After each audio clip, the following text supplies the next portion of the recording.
Are you struggling to feel heard and understood in your relationship? Then stay tuned. Robyn Smith is an award-winning speaker, a leading trauma and relationship coach for women, and founder of the Rock Your Relationship movement.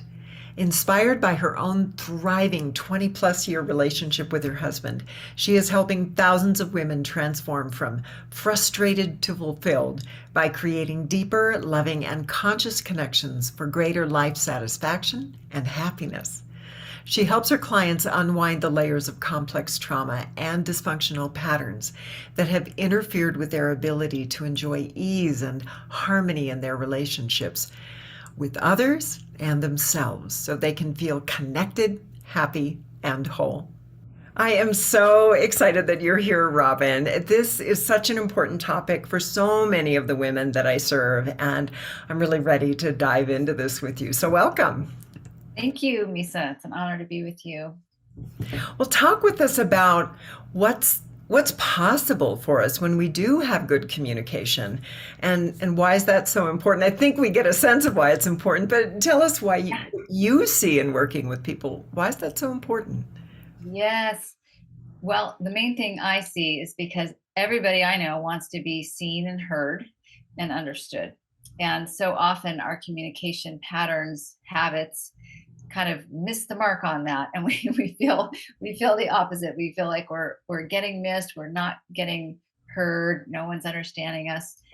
And so what's possible when you have that is when you feel seen and heard, at least for me and a lot of my clients, there's a feeling of ease that comes in. It's like, you can relax. You're not trying to, like, you don't get me, here's what you need to know. And you just get to kind of sit back a little bit and flow in your dynamic. So that's one. So, well, ease and flow, we can say, and then also more fun, more play, more aliveness, because it takes a lot of energy when you're working in your relationship. It takes energy out of you, your own being, and out of your dynamic. And so when that energy is not being taken away, you have it for yourself to enjoy life, to bring your energy together and blossom together. So those are what I see are the main things. And I'm going to add connection to that, because connection is in line with seen and heard and understood. But when we feel connection,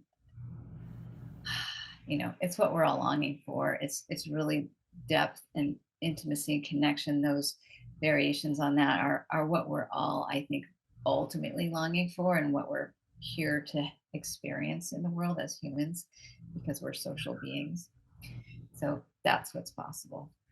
Yeah, the relationship you've been wishing you had, you want to have, you get to experience it, right? Yeah. And that depth of intimacy and connection, that's exactly right. That's what we're aching for and long for. Mhm. And it's frustrating when we don't understand why it isn't happening. So let's talk about some of the main communication pitfalls that you see. Main communication pitfalls that I see are people not knowing how to be present. And we're all a product of this society, right, where it's like more, better, faster, multitasking. And so we're often doing that in our relationships, and then someone's not feeling heard, someone's not feeling seen, just what we were talking about, because someone else is, I'm listening, oh yeah, I heard exactly what you said, and they're looking at the phone or walking away, and so there's that, disconnect that happens. And other things are not listening well, which of course goes along with not being present. But so often listening takes presence. It takes really just being receptive and kind of listening, leaning back, taking in information. But so often when we're listening, we're like ready for the response, or we're butting in the response, or we're rehearsing what we want to say. And so we're really not fully listening and taking in the other person. So that's two. And then the third one is, which is kind of a two for one, is blame and criticism. Those are super common. And again, most of us come by that honestly. We grew up in a household where there was a lot of blame and criticism. It's really common in our culture. So it just happens. We judge, we criticize, and then, we create more distance between us when we do that. It's so true. And I've been married 18 years now, so I know the patterns you're talking about so intimately well. And yes, that jumping to a conclusion, making an assumption, and then criticizing, and your partner doesn't feel heard or you don't feel heard because that has occurred. You don't feel truly met. Yeah, exactly. Yeah, and it's kind of painful, because we're longing for that. It's like, you went the other way. You're like, I was coaching a couple today where one person tends to shut down or get really quiet, and the other person's like wanting that connection and wanting the engagement, and it's not happening. It kind of hurts because it's our heart's longing is that. If we're going to be in an intimate relationship, usually that's part of what we hope for. You know. It's so true. And it's also so true that we come together with our family history patterns, right? Together, and we kind of go, it's not like you're a terrible person. Right. Which is one of the places we can go is, oh my God, what's wrong with me? How come I'm not better? How come, what's wrong with them? Right? We go into that blaming. And it's this confluence of our historical patterns Mhm. bumping into each other and creating a lot of friction. Is that a fair assessment in your experience? Absolutely. That's part of it. Yeah. Two people have totally different backgrounds or just patterns that they've gotten into. Yeah. So we're going to look at that too. Yeah, Yeah. so what does get in the way? Yeah. Yes, it's something So I that's gotta one of throw them. it in there. Patterns. And as I like, dial that into the source of these patterns, childhood, and usually just the earliest childhood traumas that have occurred create these patterns, and they're not always traumatic. It's just like how people are, and working in their, and how they sort of govern the household and whatnot. But it's traumatic when we don't get our needs met, or when we're and one of those needs might be feeling seen, and feeling attended to, getting nurturing, but also being respected, being, loved and cared for.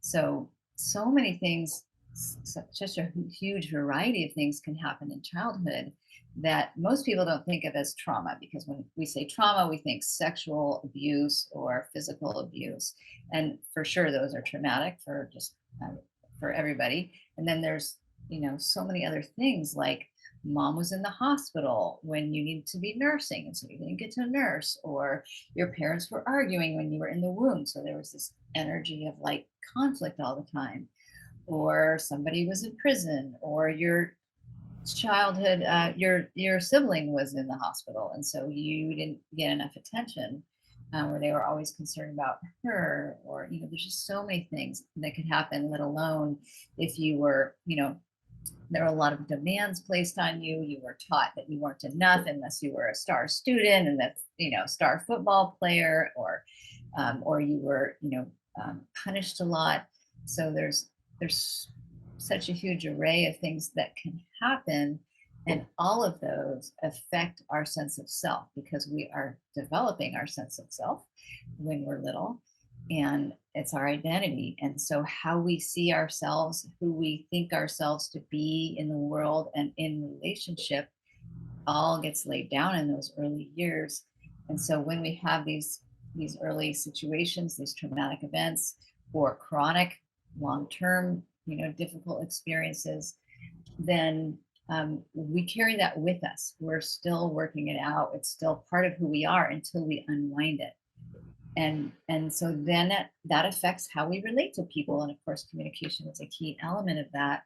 So when I feel I'm not enough and something's wrong with me, which any child would do when their parents were arguing, when their parent was sick, when their parent, was overworking, or when their sister was in the hospital, or sister was getting punished, whatever it might be, a child always perceives that stuff as it's my fault, or it must be me, because children are egocentric and they can't get that other people have lives and, their own experiences. So that's what happens. We carry that burden of my fault, I'm a problem with us, and then that affects how we relate in our relationship. So it will affect how we communicate, what we choose to say, what we choose to withhold, how we interpret other people's communication, our ability to be present for people. All of that is affected by what happens right from the beginning. And it's pouring rain, so I don't know if you can hear that, but let me know if I need to speak up. You're good. I can't hear the rain in the background anyway. And if it is, then we're just going to say, oh, that wonderful tropical environment that you're in. I'm going to sink into that with you. Yeah, it is so true that our childhood experiences are setting the framework. I remember how my elder talked about the significance of from the womb until about 6 or 7 years old. It's setting up everything. And I would imagine that you have your techniques as well. I often encourage women when they sit down to meditate, when they realize they're seriously triggered, to ask themselves how old they are. Ah, great. Yeah, I How love it. old are you? Because that's the one who needs the nurturing. That's the one who feels unheard, unseen, disrespected.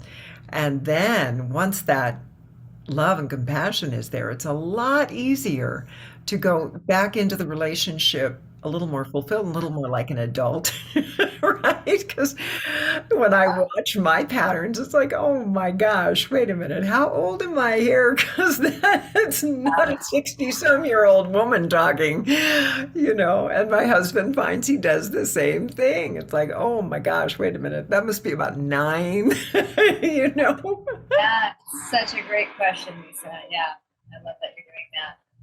Yeah. Yeah, in my work with different parts of who we are, like the multitasker or the super successful person or the rebel or whatever, we often ask the part like, how old are you? How old do you think I am? Robyn, you've got three keys for us to communication, some tips that are going to help us do a little bit better. Would you share those with us? Yes, absolutely. So these keys, just to say, are what I consider foundational for a conversation that's meaningful or difficult, especially with someone you care about. So you want to use these keys to help you create a tone for other kinds of communication to happen, and the use of other kinds of communication skills is what I would say. So these are your foundations, and the first one is making good eye contact. And we were just speaking about this. It's tricky on Zoom sometimes, but it's so important when you have eye contact because it helps you feel connected. It helps you know that you're being seen and heard. That someone, you feel more like they're listening when there's eye contact, right? Than when they're looking down. So that is one to help you have a better conversation overall.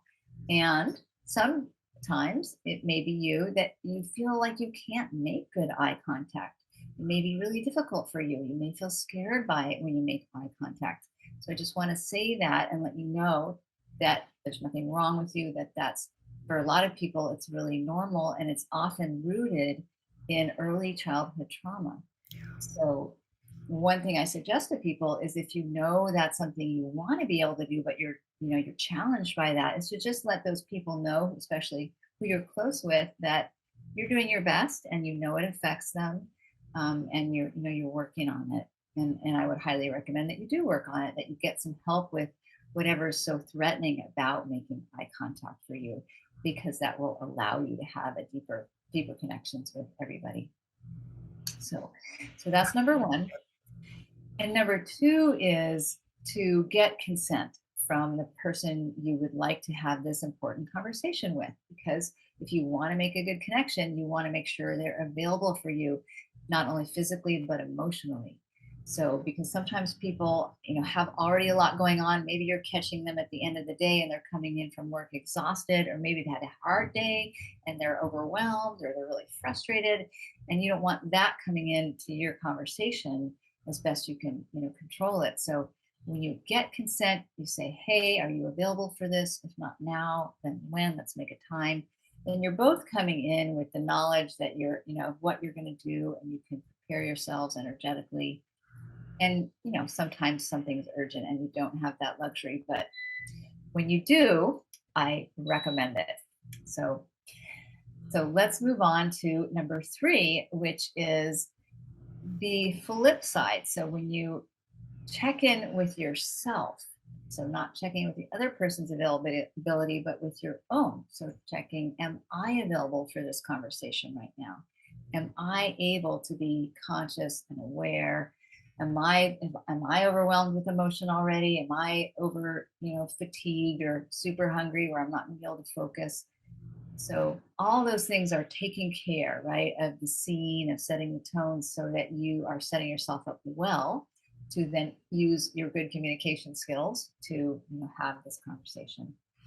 I love it. Great, great suggestions. And that last one, I love that checking in with yourself as well. So you're stepping into that conversation really ready to have it. And Yes. using those healthy tips, right? Using a constructive approach Mhm. to connecting. Yeah. Would you be willing to talk to me a little bit about expectation when you're learning new communication approaches? I know I've done it. I know my students have done it where we think, okay, I know the new approach. Boom, now that's it. That's all I'm going to do, right? And then you end up slipping into those same patterns again. Talk to us about how to be with our expectations around change. Oh, I love this question. Well, the word pattern, right? It's a pattern. So that's why we slip into it because it's old and familiar. And it's like the well-worn path up the mountain. We're just always going to take that path in our nervous system, in our mind, because that's where we go. And so it takes a lot of concentrated effort to change a pattern. And so just having that in mind before you launch onto a new, path of changing your ways is going to be helpful. So you'll have some compassion for yourself. We forget, what we learned. And so often in the heat of the moment, we're just right back in the old patterns, especially the childhood stuff, and in our old, hurts and wounds. So, so important to just remember that we're learning, that it takes time to learn, it takes time to change habits. And it's why I do the trauma work, and I imagine you do as well, is because um, it's an inside out approach. A lot of the skills that I teach are great for learning a new skill, a new habit, something to implement. But if the inside out stuff isn't worked on, that's going to drive those habits. If you feel scared and angry, that's going to affect how you communicate. So that stuff needs to be dealt with too. We can't just add good skills on top of like a real intense wound and make it all go away. So patience with yourself, compassionate understanding with yourself, um, and and also being willing to take a deeper dive if you really want to make lasting change. That's the other thing I would say. Oh, I couldn't agree with that more. It's when you're willing to take that deep dive and stay persistent that the change actually happens and you get the rewards of it. And I think it's really helpful to hear from experts who have done it. So, Robyn, tell us a little bit about your dynamic relationship with your husband, would you? Yeah, yeah. Um, so what specifically? Because there's a lot to say. So Well, tell us about maybe a challenge that the two of you worked through and what you have experienced in the rewards of having Right, worked through it together. absolutely. So before I started down the path that I'm on, I was a yoga teacher. I still am for 20 some years before I began on, or about 20 years before I began on this path of coaching and really working on my inner life more and my relationships. So yoga, we were both doing yoga and Buddhism meditation and having spiritual practices. But for me and the teachings that I received, even though I love the juicy, depth of philosophy and the practices, it wasn't actually manifesting that much in my relationships. And so I was ending up in power struggles, arguments, a lot of anger. I was running a lot of anger in my life in general, just like really getting ticked off easily. I didn't ever call it anger because I didn't think I was angry. I just thought I was frustrated. so, um, so this path taught me a lot about just about dark energy I don't want to call it dark because it's not bad, but just energy, emotions that I was holding on to, a lot of grief and anger that were in the way of my ability to connect not only with my husband, but friends and colleagues, where I was often coming from a place of fear and insecurity about who I am. So I had a lot of work to do on my self worth, my self esteem. And when I did, and learn the skills that I'm teaching here and that I teach in my upcoming training, I started to shift and feel more whole and connected to myself. And that allowed me to have more allowance, more acceptance, more patience, and not be so controlling. And so part of our dynamic was I was the nag, too controlling, too impatient, um, needing things to be a certain way, and really scared and running the fear onto him. And he's just like, rah, I don't need that, And so as I did this work, it really allowed me to just soften and open and be a lot more accepting and able to go with the flow of like, okay, this is life. And like, I don't get to have a say in everything, and control how it's going to turn out. And that's been really important for me. Um, and let's see, another piece has been, well, so more in my last relationship where there were so many power struggles and not knowing how to communicate skillfully, like, that's not what you said. Well, that's not what I said. Well, I don't, well, that's not right. Well, I'm right, and you should listen to me, and all that stuff that feels like teenagehood. That was going on, and we were in our 20s, so I'll give us that. But um, it just was exhausting, and I just knew like I needed to learn something's got to shift, and it wasn't just. It felt like I needed some communication skills. But when I got communication skills, that honestly wasn't enough. So it really was that next level of having the skills, but also doing that inner work again that got me to a place of not needing to be right all the time, not needing to judge so much and criticize and all that stuff that I was running that really got in the way of ease and flow that we were speaking about earlier. Yeah. Yeah. Yeah. Oh, thank you for sharing so deeply. It's reassuring sometimes to know we're not alone and there's not something wrong or bad with us. It's part of the patterning. It can shift. It does take this deep dive of work. And Yeah. you and your husband have a good relationship now? How would you Oh, describe it now? now I call he's my best friend. I mean, so we've always had a very, very good relationship, but we have so much less of the butting heads and the nagging and the stuff that I was doing. So now it's just like we're doing big stuff. Like we built a house 15 years ago, then we just sold it and moved out of the country and into Costa Rica, and now we're building another house, and it's a lot of big stuff. And we are just we're more and more like a team. Like we feel like we work well together, we support each other, there's a lot of respect, there's a lot of ease, and when we do butt heads, we come back together, we repair, we work it out. Mhm. It's not always perfect, of course, but I feel like we have the tools now and the capacity to just hold the difficult energies that are just there when there's stress in life, or someone's hurt, someone's sick, someone's working a lot, we can just flow more with the ups and downs of life. So um, yeah, I feel really, really fortunate that he's my guy. And we just got officially married in Costa Rica, so now we can get a residence here. That's So, so exciting. yeah, yeah, Yeah. You're speaking to something so important. It's not like there's a state of perfection. It's like you don't have to have the conflict so much. And when you do, as a student of mine said it, I thought so perfectly, you have a way to map it. It's like you have a way to walk through it together.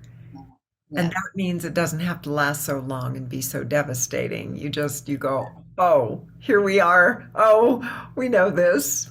yeah, exactly. And especially when you do know each other well enough, and you have a trust, which is so huge. And I know a lot of people need to build that together. When you have a trust, like this isn't about I'm not good enough or he's leaving me. This is just about like he got busy or he wasn't paying attention, or and so I take it so much less personally, than ever before. Just like, I'm okay, you're okay, we're doing all right, we're just having a bump, and we still love each other, and we don't have to like take it to the far end of Yeah, I love that. When the mountains become bumps, it's a pretty good relationship. A lot more room for happiness and enjoyment and laughter and appreciation and those points of connection that yes, we want. that's wonderful. Yeah. So what's your last thought for us, Robin? One last thought. The last thought would be to do the deep work, with whoever you're called to. Obviously, you're called to Misa. Maybe you'd like to do, whatever that work is for you. Because when you do, you are a happier person. And if you want to have more meaningful, more beautiful connections with people, it so helps to have kind of cleared what's in the way of your capacity to do that on your own, because we can't do it all inside of a relationship. Some of that work is really our own inner work. So I would add that. Yeah. Yeah. Powerful for us to remember and take action on. Glad you brought both of those awarenesses to us. Well said. Hmm. And you have some free communication training coming up. Tell us about this. I'm super excited. So this is my work. I call it the Rocky Relationship Communication Training. And in this 7-day event, we go deep and, powerfully, as we're using these words, into healthy conscious communication skills and embodiment skills that you can bring into your relationships. And what happens is, well, it's really all about getting heard and understood. So that's, I know women want that. This is a training for women. And so every day what happens is I give you some skills and I ask you to go implement it. So you get a little assignment at the end of the day. And we're only spending not a day, but about an hour together. So it's not a huge commitment, but about an hour, 75 minutes together. Um, and you implement the skill and you come back and report on it. And then, I'll give you feedback. You can ask me questions. You learn by watching other people's responses to the same assignment. So we learn together. And that's one of my favorite parts about the training is women coming together. We're all online, but we're learning from other people's questions and answers and experiences. So it's about getting heard, getting understood, making a deeper connection, how to express your needs, how to avoid conflict and defensiveness, how to stay out of arguments. So all that stuff is going to get addressed, as well as how to increase intimacy and access your body wisdom. So there's a lot of material I'm offering. It's usually about a $300 training. It probably could be more, but it's just totally free right now for this period. So I hope you can jump in. I know Lisa's going to share a link, and it's all happening on Zoom and Facebook. So if you're not in Facebook, you can be on Zoom. But the Facebook group is where there's more engagement. And I give prizes away every day, random prizes to participants. And at the end, there's a grand prize, which is $2,000 worth of relationship mentoring with me. So Whoa. worth participating, not only for all the amazing training you're going to see change in your relationships from that, but also maybe you'll win the grand prize. So oops. So Yeah. sign up, sign up. You're going to love this. You're going to love the change that you see. I have enjoyed, by the way, many hours with Robin, and I've heard how beautifully, compassionately she communicates, even with some tricky stuff. And so I absolutely know you're going to learn some skills and you're going to have some experiences that'll enrich your life forever. So the link is below. Go sign up, experience what she has to offer you, deepen your relationships, and float into those yummy relationships you want to be having. Now's the time to do it. And Yeah. just so that everybody knows, when the training is over, Robin, I'm going to ask you to provide a link as well so people can go and connect with you. They have a way to connect with you when the training's not taking place. So Sure. people will Okay. be watching the Absolutely. interview later. Yeah. Absolutely. Yeah. All right. Wow. Thanks, Misa. Such a treat to be with you and your beautiful community and sharing your insights and wisdom. I love hearing what you have to say as well. So thank you. Awesome. Well, thank you so much for doing this powerful work in the world. For all of us women who want to feel heard and seen and understood, Yeah, thank you so much. And absolute pleasure. thank you to all of you who are watching this interview today. Thank you for doing your work, for being present, showing up. You're here, you watch this interview. That means you are showing up for yourselves and we're changing the world. So thank you to all of you. So much love.